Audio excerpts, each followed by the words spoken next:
Ali no Evangelho de Lucas, capítulo 6, versículo 46, diz assim: por que vocês me chamam Senhor, Senhor, se não fazem o que eu digo? Uma coisa interessante para a gente pensar é que Deus, ele não está escondido de ninguém. Deus é um Deus que se revela. O Deus da Bíblia, ele se apresenta, ele se mostra, ele se deixa perceber.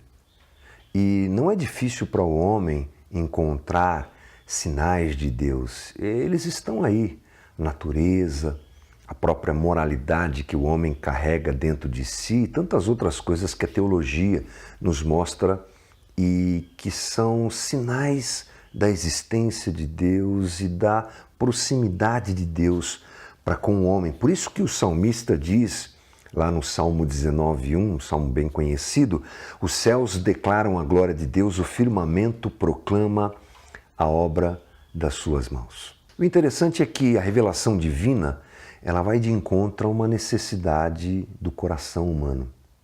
O homem precisa de Deus. O homem precisa se preencher. O homem tem dentro de si, já disse o filósofo Dostoiévski, um buraco na sua alma do tamanho de Deus.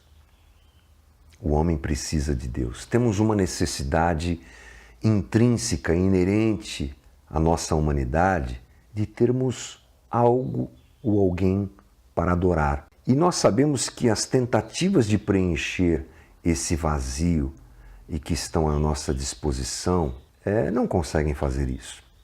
Não há dinheiro, não há fama, não há poder, não há sexo, não há prazer, não há nada que possa fazer com que esse sentimento de vazio que nós todos carregamos seja preenchido. E esse grito de desespero, esse mayday, sabe como é? Que todos nós temos e que fica ecoando na nossa vida, só pode ser respondido por Deus. Essa é que é a grande verdade. Por isso que a gente não deve se espantar com a facilidade com que o homem diz Senhor, Senhor. Essa conexão é bastante natural e deve ser vista por nós como algo natural. O homem precisa dessa transcendência, ele busca essa transcendência e quando ele percebe a existência do Criador, ele diz Senhor, Senhor. Essa conexão é uma necessidade nossa, então, muito comum, muito normal até nós esperarmos que as pessoas digam Senhor, Senhor. Mas o interessante é que chamar Deus de Senhor, Senhor não faz necessariamente dele nosso Senhor. Essa é a repreensão de Jesus nesse texto que nós lemos aí.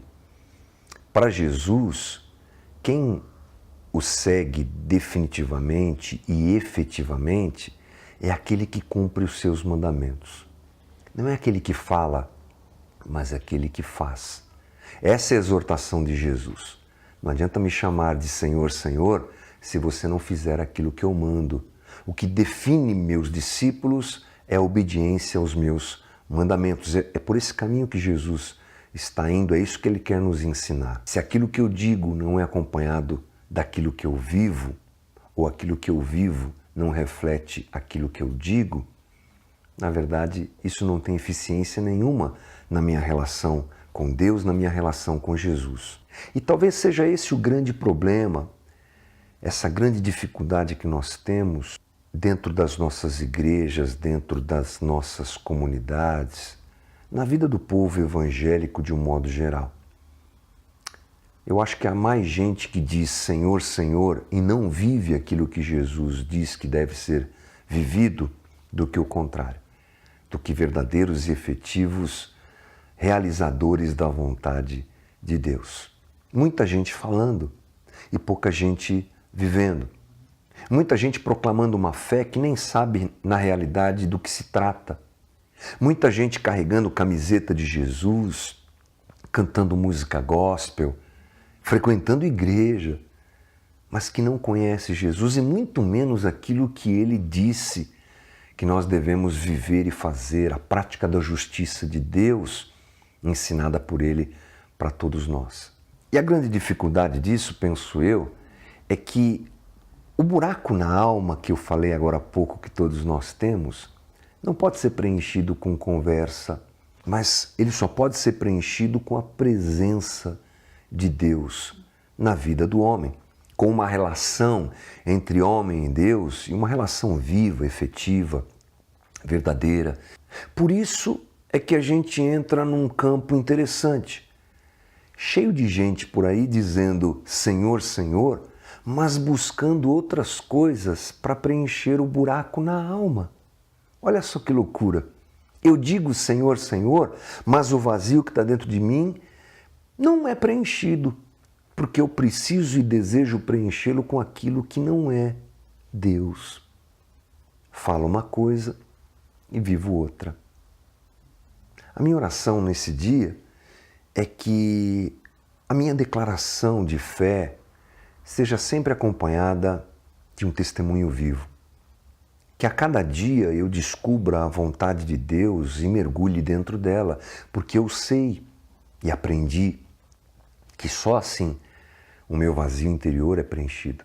Só com essa relação que o meu vazio interior é preenchido. Oro por mim e oro por você, para que tudo que a gente venha a dizer seja acompanhado de uma vida real diante de Deus. Tudo que a gente faça reflita o que a gente diz. Que Deus nos abençoe. Valeu.